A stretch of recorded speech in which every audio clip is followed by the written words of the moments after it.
For years now, Take two. our cameras have been following Dr. Pol.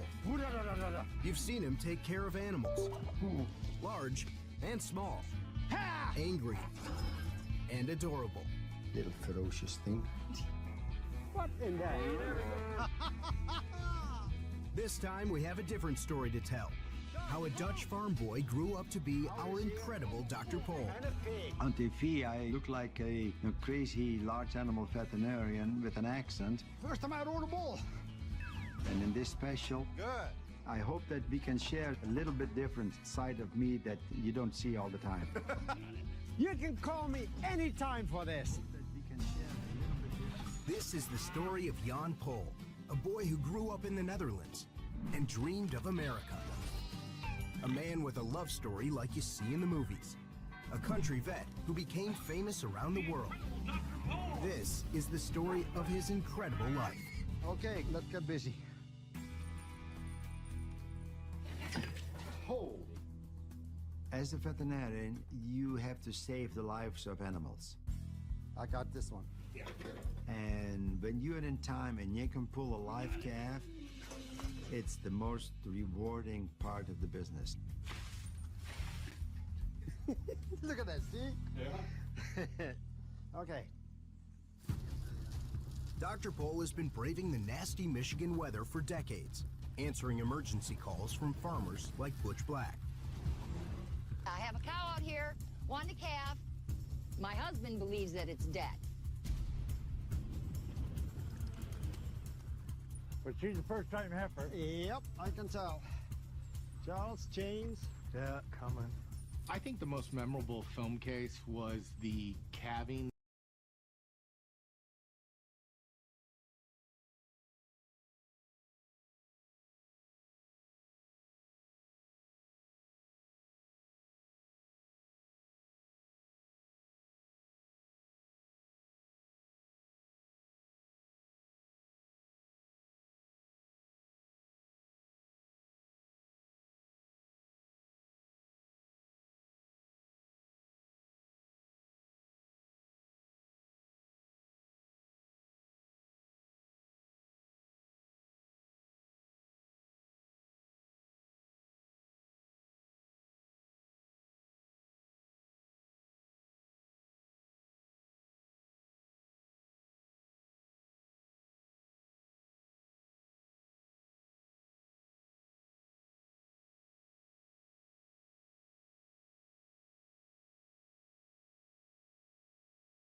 2023 was a turbulent year for the world and a baffling one on the internet. Wars raged and cities burned, while people took sides and lost their minds. That back there is not real! It was a year for sky watchers and sun starers, as UFOs, airplanes, and giant balloons distracted us from what was happening on the ground. COVID might be pretty much Ovid, but now every part of the world is getting down with its own unique kind of sickness. North Africa caught the coup, Western Europe ran a fever, while South America went fucking loco. TikTok has given impressionable teenagers and narcissistic attention seekers a touch of the tism, along with ADHD, PTSD, and NPC, whatever that means.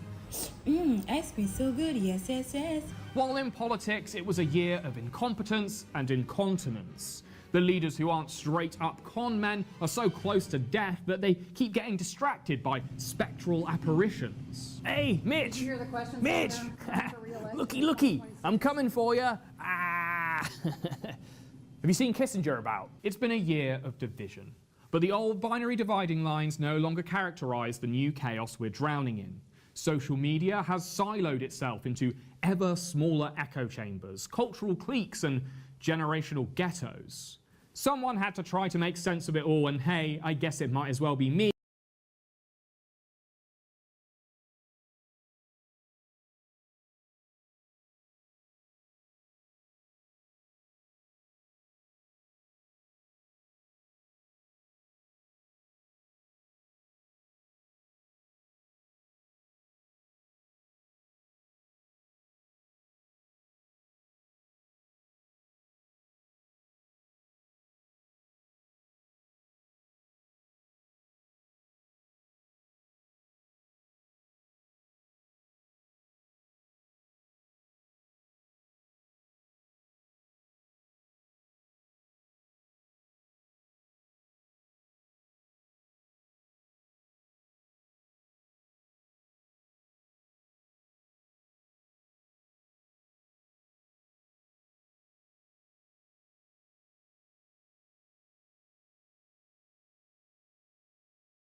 Her entire driveway stolen. How does that work? Single mother's future in jeopardy after thief steals driveway. How? No way. Now playing above, it's this right here. This is where they put the news segment in the tiniest box on the screen. And now our Nick Papantonis is looking into the situation. Well, I'm going to speculate on how they might have done this crime. So they obviously needed some kind of heavy industrial machinery, right? And seeing the recent rise in forklift-related crimes, my guess is somehow they used a forklift, got the tongs under the driveway, and peeled up each individual piece of pavement. And then just stacked it and drove it away. That's my guess. I think a forklift was the culprit. Well, not like a sentient forklift, but like that was the tool used by the culprit. Ready for Christmas. Of all the things that you worried about getting stolen, did you think the driveway was one of them? No, What kind of fucking question is that? Hey, out of all the possible things that could have been stolen from your house, did you ever think it'd be your driveway? Like, fucking obviously not. That's not a thought any sane person would ever have. Like, you can't exactly padlock your driveway. No one's gonna ever consider that the Grinch might come through and just take the whole pavement up. Why even ask that question? It's super stupid. One told Brochu a Tampa area man identified Oh, as Tampa. Andre asked Let's them go. to price out a replacement. Again. 1 week later, Oh, let's go. Brochu's doorbell camera captured a bulldozer tearing out the concrete and hauling it away. Jesus Christ. I've never seen this before. Oh for 1 on guesses. It was a bulldozer, not a forklift. And believes Brochu is the victim of a scam. But neither woman knows what Such a scam weird, is. yeah, it's a weird multiple scam. People come forward saying that they've seen things like this happen, whether it be driveways, roofs, painting, even outside the exterior. So it's happens more often than we actually see it. Deputies have launched I just don't believe that. Why would this happen often? What do they get out of it? I mean, I guess the cat's probably happy about it. They like dirt. But what is the scam? So you have their driveway now. Then what? How do you get money out of it? Do you hold it for ransom? Because even they're saying they don't exactly know what the goal is with it. Can't have shit in Florida. They stole the damn driveway. True. So the house value goes down. I guess, but are they making an offer on the property? Because if not, you get nothing out of it other than just fucking with them.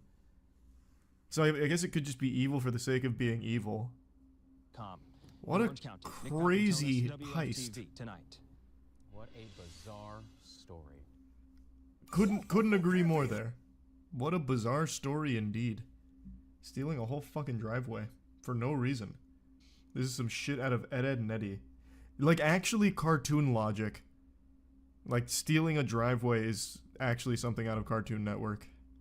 The only thing that makes sense is what the chatter said, driving the property value down to make an offer on the house. But it doesn't seem like that's what they're doing, so it really feels completely worthless, and they just stole a driveway just because they had the equipment to do so. There's a guy in Detroit who had his whole porch stolen. Recently? Detroit man says his porch was stolen. This was in 2018. Oh my god. This was in 2018. What the fuck? That is interesting. Oh, wait, it's not real. The first update here. I did it all out of laughs to entertain social media. So this one's fake, but the stealing driveway one's not. Did you see that the Pistons finally won a game? Did I see that the Pistons finally won a game? You bet your sweet bippy I did. I'm a little upset because I predicted they would beat the Celtics, and they almost did. The best meme I saw about it is the Pistons miraculously overcame a 21-point lead in order to lose in the end to the Celtics. And I predicted they would beat them. And they lost. So then I was totally resigned to just let the Pistons lose 60 straight. And then they come back today and they fucking win. It actually made me mad because I could have looked like a prophet. I actually would have looked like a legitimate, like what are they called? Soothsayer? To get that prediction right would have been big for me.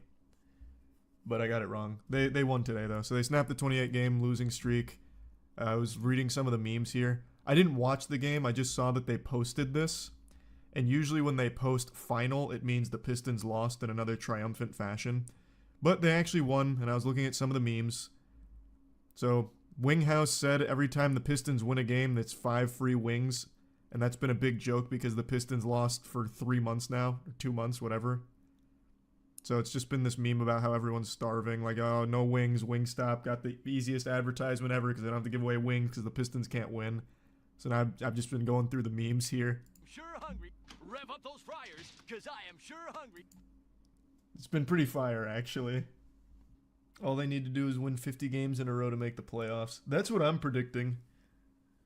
I think now's the time. They got 28 games worth of losses, and as the old adage goes, you learn more from failure than you do success. So they've got tons of invaluable knowledge now. I think they win 50 straight. What does your new tattoo mean? Absolutely nothing. I just really like the design. This time around, I told myself this next tattoo I was getting was going to have meaning. So I once again got a meaningless tattoo. But dag nabbit, I think it looks nice. It's not done yet. I still have to go back, but that's basically the bones of it. It's a balloons map. Yeah, kinda. Once it's finished, it'll be less balloons-esque, but I really like it. I really like how it's coming out. You did this, they could have gotten rid of the 76ers all-time loss record, now they tied it, fuck you. Hey man, I got it wrong. I said they were winning last game. So it's not my fault. Surprisingly, this isn't new. Look up and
2023 has to be one of the goofiest years in gaming history.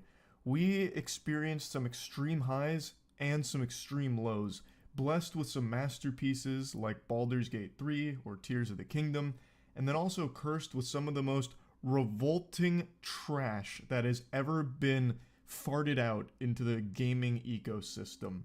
There were a ton of super stinkers this year. Like, the hits were hitting, but the shits, they were shitting. It is crazy how we had such a huge amount of incredible games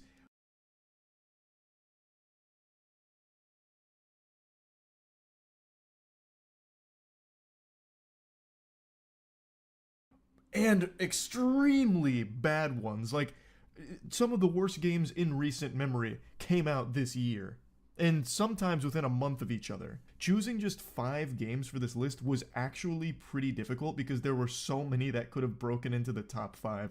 But using the scientific method, I was able to break it down here to the factually, objectively correct take for what are the worst 5 games of 2023. So this is the end of the year Pseudo Moisties Awards ceremony. I'll briefly explain why it's not an official Moisties production. It's because I didn't moist meter any of these games.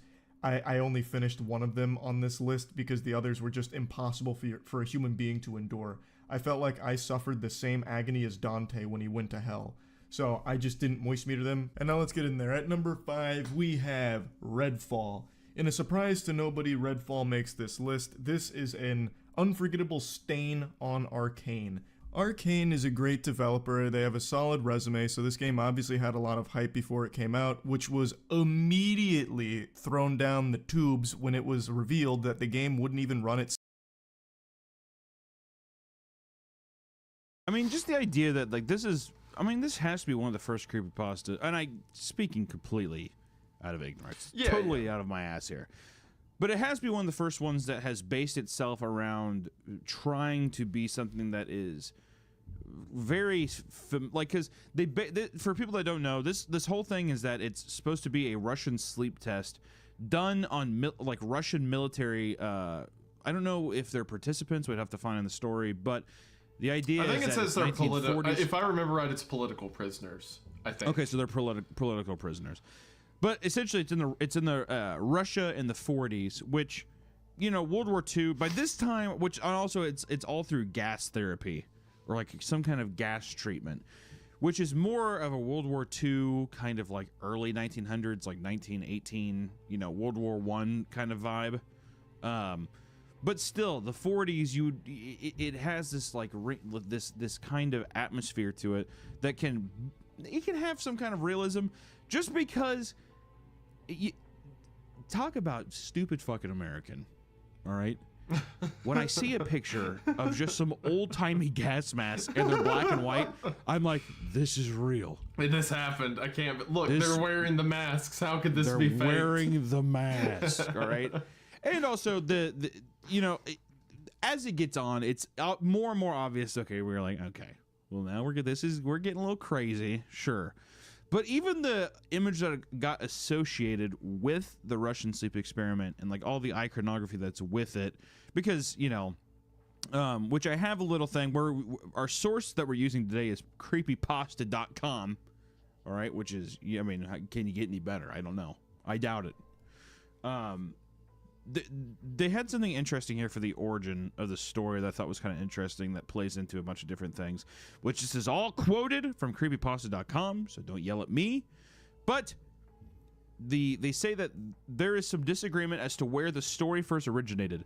Whilst some sources claim that the tale's first appearance can be linked back to a user known only as Orange Soda, who posted the story to Creepypasta website on August 10th, 2010, others trace its origin to an August 8th, 2009 post on the RIP747 WordPress blog, pointing out that the story was also posted to the miscellaneous board of a bodybuilding forum by user named Falcon Punch on August 20th, 2009, which would again predate Orange Soda's post on Creepypasta.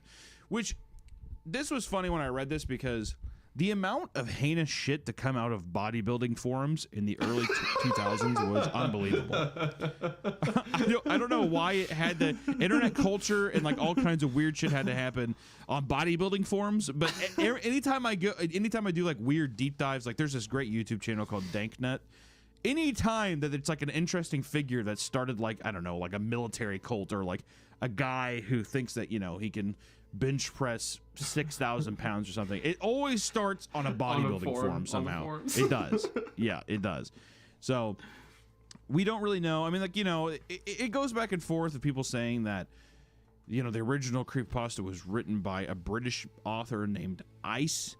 But we don't really know. So essentially, the story could have been posted. It's basically said that it started from 2009, 2010.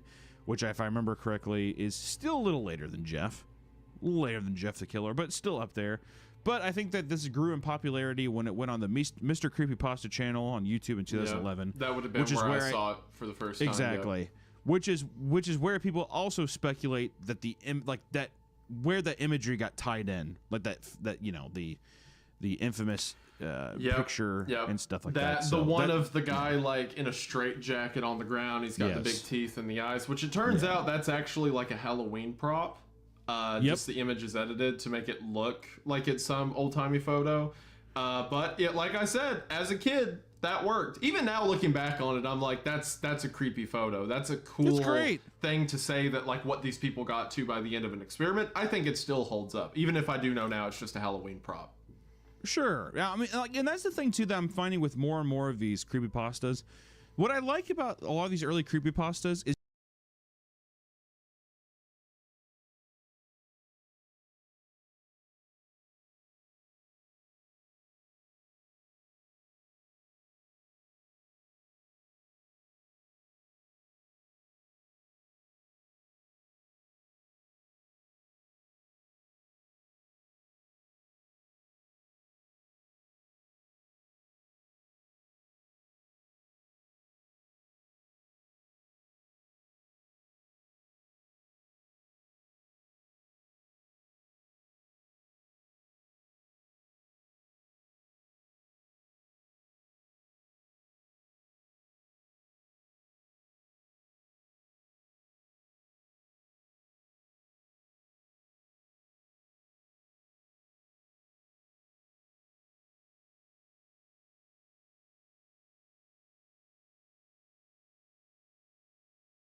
Look at me.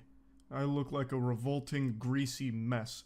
I look like a scientist that had an experiment go wrong that blew up in his face and I haven't bothered to clean myself off yet. But I don't look as bad as the 5 movies we're going to talk about today. The 5 biggest pieces of garbage that have contaminated the big screen throughout 2023. This is, again, not exactly a moisties because I didn't moist meter most of these films. I was actually so upset and offended by watching them that I came home and ranted about them in videos, which I think speaks volumes to the quality of dog shit that was produced. So, let's go ahead and take a little swim in the septic tank here. At number 5, we have a smorgasbord of superhero films. We had so many atrocious superhero movies this year, I didn't know how to properly divide them amongst the top 5. So instead, I've united the Justice League and the Avengers. I've shaken hands with Marvel and DC and said, why not both? So they're sharing the number 5 spot for worst movies of the year. It's Aquaman 2, Shazam 2, Fury of the Gods, Ant-Man and the Wasp, Quantumania, and the Marvels. I actually moist metered all of these, but I'm going to briefly dissect why each one of them is here. Let's start with the most forgettable of the bunch, Shazam! Fury of the Gods. The only fury here is the fury of the audience that's going to have to suffer through their time being wasted having watched this. I swear, if a burglar broke in right now and put a gun to my head and told me to tell them a single scene in this film, I would fail and I'd end up with lead going right through my cranium. There is not a single moment of this film that I remember 9 months later. Nothing at all. It's just this like blank period of time that I can't remember what I watched, but I know I hated it. Now I can go back and watch the moist meter and get to relive some of that agony, but the point is there's nothing about the film that stuck. Just genuinely a waste of time. And speaking of waste of time, let's go into Ant-Man and the Wasp: Quantumania. This film just super sucks. The only thing that shrunk smaller than Ant-Man was my patience when watching this movie. It does pretty much everything wrong, and it introduces the most embarrassing villain superhero movies I've ever seen. And I don't even mean like modern superhero movies, I mean throughout the entire history of superhero movies existing. This is the worst sidekick villain they've ever introduced. MODOK. He looks horrible in this film. He is written horribly in this film. I don't even know why he's there. That was such a stupid decision, just like a legitimate blemish on cinema, like in general. It's so awful, MODOK's portrayal in this movie. If I was a MODOK fan, I would still probably be having steam come out of my ears after this. But even aside from that, everything else in the movie is also bad. The story sucks, the writing sucks, the characters suck, and it also is supposed to be the major introduction of the next big bad villain, who's already been introduced, but this was Kang's time to show why he's this major threat. And the movie makes him look like a bitch. Like he loses in hand-to-hand combat to Ant-Man? You're telling me the guy who can destroy billions of like galaxies and shit or whatever loses to Ant-Man in a fist fight? Like, come on. It's so ridiculous. So it was completely underwhelming for introducing why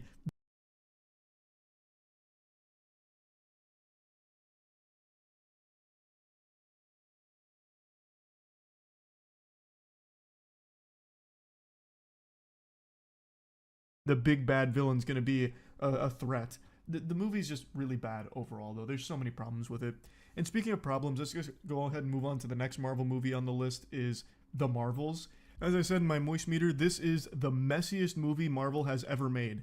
Period. There is no movie that they have ever produced that is this disjointed, misguided, and all over the place. I really felt like we were watching a first draft that was going through revisions in real time, and then they ended up just accidentally shipping that version. The movie just doesn't know what it wants to be. Its tone is all over the place. Sometimes it tries to do the classic Marvel comedy formula, which it fails on for the most part. It tries to be dramatic, which it really fails on because they don't give any level of depth to the villain.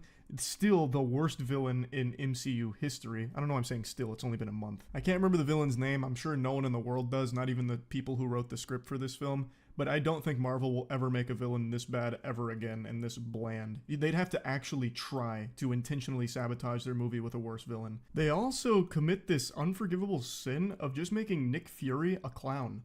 Like, in this film, all he is comic relief, even during the most intense of moments, like potentially world-ending consequences. All he does is crack jokes. He doesn't have a single line of serious dialogue in this entire movie. Not one, I don't think. And the whole film, like I said, keeps trying to, like, do this balancing act of, like, drama and comedy and action and all this, and it fails on all fronts. And it has like this entire plot line, this side quest line that actually takes up a lot of screen time about these cats that can eat people with these giant tentacles, and it becomes a core plot point. Like, it's just so silly, but not in like a self-aware fun way. It just becomes nauseating and makes you roll your eyes. Like, there's a whole planet where all they can do is talk in song, so they sing at each other, and that's super annoying. The movie's just really bad. It is so disjointed, the narrative is nonsensical, and it's like they just forgot how to make a movie, a superhero movie. As I said in the review, the only good thing about The Marvels is Supergirl. She is the only one. Kamala is the only character here that actually was pretty enjoyable. But anyway, and now finally, rounding off the number 5 spot for worst films of the year is Aquaman 2. I just saw this less than 2 weeks ago, and I've already forgotten pretty much everything about it. It is the most boring movie of the year. I was heavily contemplating making this at least number 2 on the worst films of the year list, but I thought it'd make sense if I just kept it all here in the superhero category for number 5. It is remarkably boring. The movie that is in theaters right now, I don't think is the movie they intended to make. I don't think this is the film they set out to produce. What they have here is this Frankenstein monster of boredom. It is held together by toothpicks and wet dreams, and it's horrible. It is so boring. What a terrible way of closing off the original DCU. It's a meaningless throwaway film that clearly nobody like cared about in the end to like poop it out in the state that it's in. It's bad. It's just bad. It's not even worth seeing at all. Alright, now finally moving on to number 4, we have Disney's Wish. Can you hear me now? A movie that had really awful reviews, which was really surprising to me because no matter what, Disney usually has successful hits, especially when it comes to animated movies. No matter what, people will appreciate them and sing their praises, but not for Wish, which really surprised me. I initially had no interest in seeing it just because. Happy New Year! What's going on? I wanted to get back into live streaming. It's Monday. Which means I'm alive. LOL, how about you? You know, that is true. But you know what? We are also, how's baby Vader? Asleep. I'm trying to get everyone around me to understand that, he has become very clingy.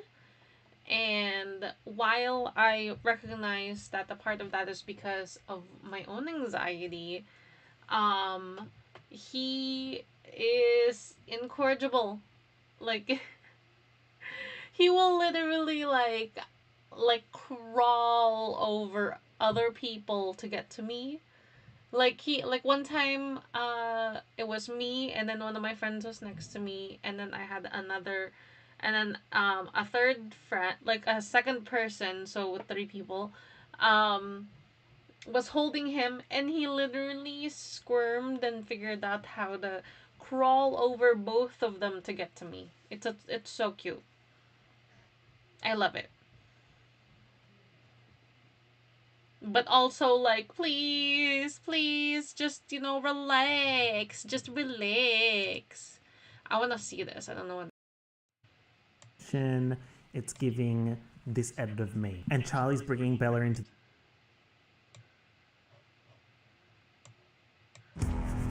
That's so freaking adorable. Hello everybody, welcome to Mike's Mike. My name is Mike. As mentioned in last week's video, which thank you for the response on that, I designated that April is book movie adaptation. I just like, month, and for today's video we are discussing my 90-year-old boyfriend. I never know what to put on the background whenever I'm on any of the other live streaming platforms. Also, I just made live the Planet M Studios Instagram so you have to stay account. What's Planet M updated. Studios, you ask? So I'm gonna do that. Did someone say apparel? Did someone say merch? I don't know. Maybe. So, yes, I did say that. Okay, grill bosses. So the movie starts, and wow, just straight off the bat, so much blue. I'm smacked in the face by the blue. It's illegal. It's obscene. We meet Bella. She's all, I'm in Arizona. So yeah, she's monologuing and she's telling the girls, us, that she's moving in with her dad, and her dad lives in the cutlery drawer.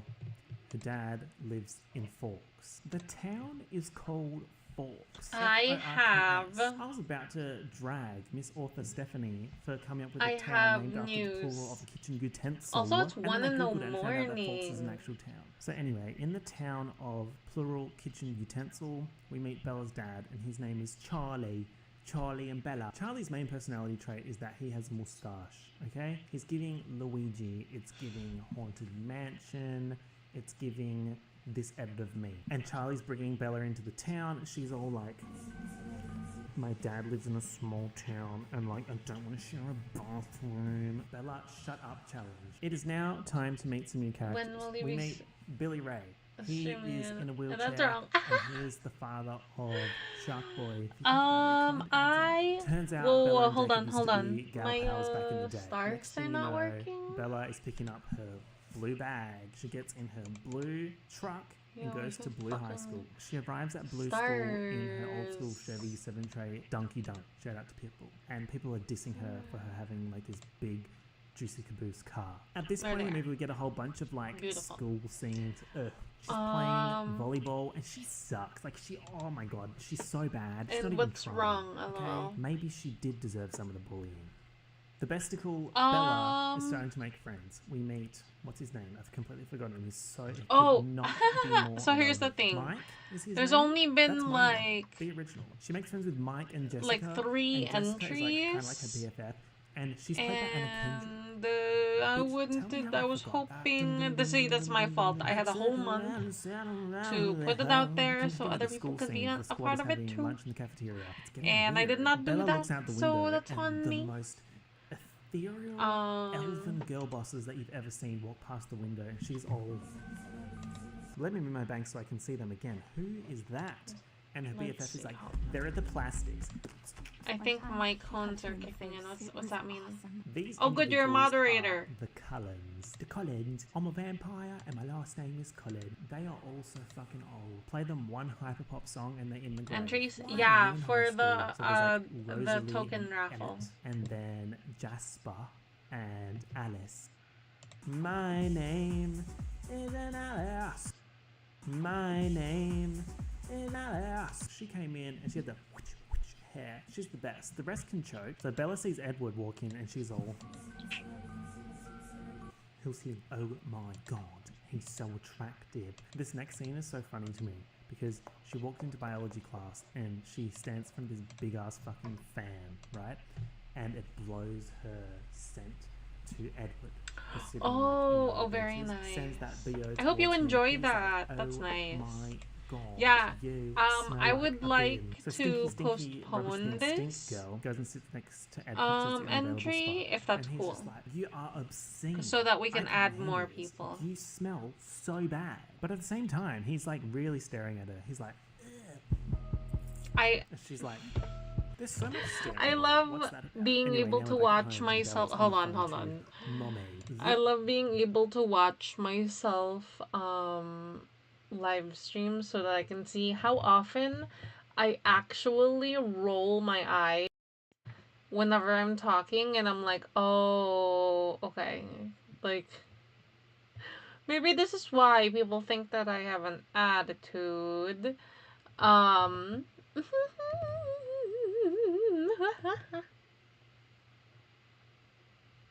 Like, I was looking at myself while I was talking, and I was like, it's pretty often over here. Yeah. Like, I'm like, oh man, if I do that. And also, because you notice it's so often, it's like, how many people realize, like, I just do it. It's not like a thing. I try not to seem like I have an attitude about anything, but I didn't realize it's pouring out of my eyes. It doesn't get out the attitude, but no, at least that's good. That's good. That's one step below. We're doing our best to like squeeze out as much of the mean girl as possible. Sometimes she comes out. You know how it is. But anyway, yes. I was thinking that if it's okay with you, we postpone the, we extend it.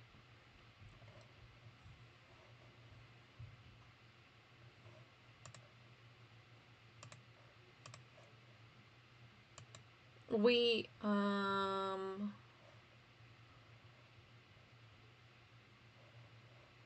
let's see. What do you think about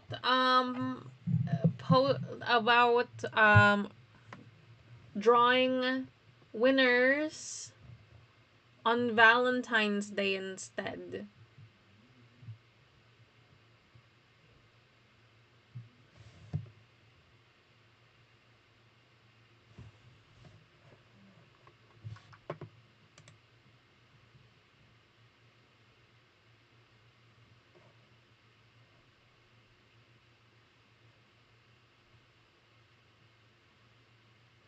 Oh, I have never seen.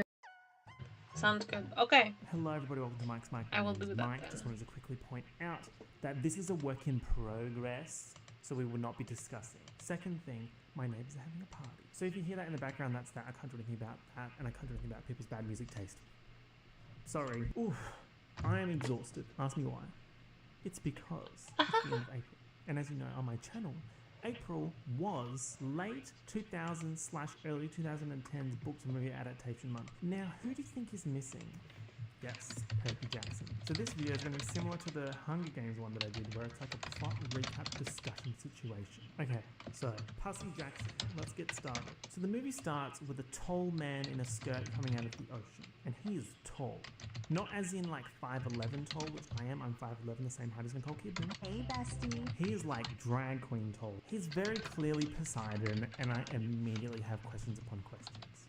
First and foremost, sir, does your skin not crinkle up when you're swimming for that much time? So Poseidon gets out of the water and he heads to that one pointy building in New York City. Okay, Gold, are you in here? Anywhere else in the world. He goes to the top of that building and ow, besticle Zeus is there. And Sorry, Zeus is I see all, your messages "Hey, earlier. Hey girlie, I don't someone really stole the know. lightning and Oh, bucket which platform have you migrated to? I'll go over there. LMAO, Ruffle Mayo, Ruffle Copter. Tell that little monster at Lady Gaga's stand to bring back the lightning. Otherwise, okay, I've been sitting for too long, I think. Perky Jackson has 14 days left. Next thing you know, we're looking at Logan Lerman and he's underwater. He's in the pool. And in said pool,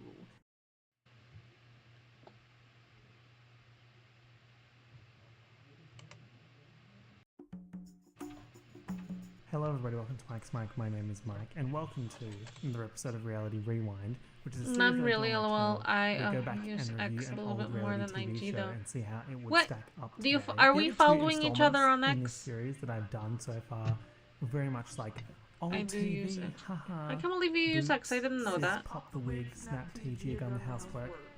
Is that my But this one is a awake bit baby different. boy? I'm going to be taking a more Happy analytical New approach, as you can see Year, with the baby videos, boy. How which what implies time is it? big brain moves are about to be 10 done, minutes. whereas It my took thoughts are it took my About a month son ago, I a posted in little the over community tab 10 in my minutes channel to wake up asking and realize which reality TV show I should. that I was not by his side. Yeah, he rolled his eyes and like sighed that you didn't. No, you're fine, you're fine. Happy New Year, baby. Yes, he's upset because I left him. I tried to. Give me the boy. I tried to put him outside to get him like calm down. He kind of liked it, and he did. And he's like, no. Oh, it's Princess. It's Princess. It's Gold. Oh, hi. Is there that one? That one. I don't know. I'm trying to. Oh, there I am. Yeah. Here. There you go. There. Now you can see yourself in real time, but you can't see comments. Oh. Hi. Did you like that? It moves. Yeah. My love. Okay. My love. I want to be supportive, but he's not calming down for me. Oh, my baby. He went outside and everything. Okay.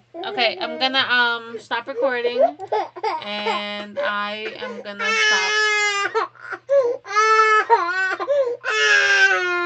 He had Baba and everything, and Yeah. he's just like, no. Now I know he wants me to hold him. Okay, Happy New Year, Gold. I'm gonna stop streaming, but I'm gonna message you on get me. Okay, I'll shoot a follow. Yeah, follow me on X, and then we can migrate talking over there if you'd like, or whatever. Yeah, you too. I'll be around. Thank you so much for being here. I'm sorry, but baby wants me to pick him up. So have a good morning. Have a good afternoon.